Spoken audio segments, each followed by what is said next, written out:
Kader vurdu şu canıma, ciğerim yandı.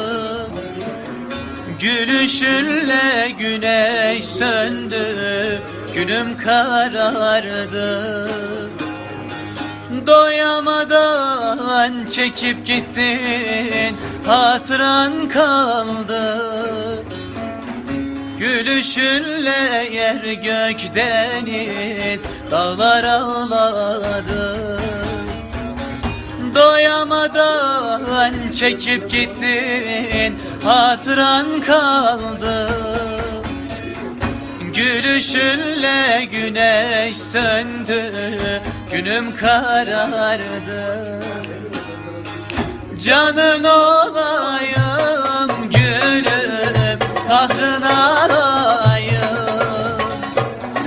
Seni son kez görüp sonra duman olayım. Canın olayım gülüm, kahrına alayım.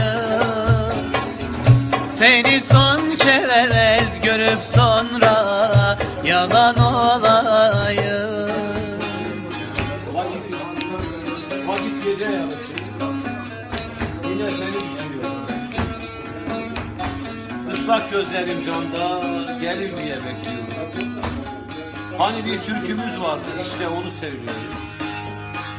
Öyle sevmişim ki, öyle sevmişim ki unutamıyorum.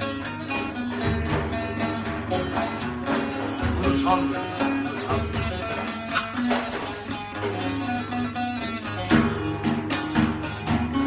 Sensiz geçen şu ömrümü kime söyleyeyim?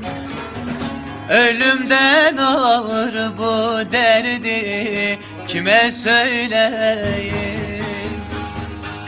Uzaktan da olsa bir kez sesin duyayım.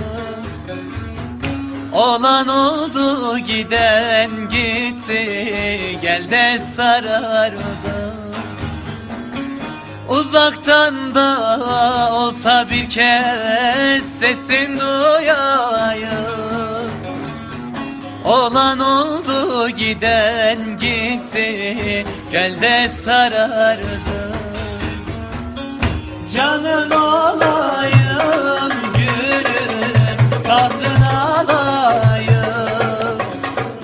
Seni son kez görüp sonra duman olayım. Canın olayım gülüm, kahrına alayım.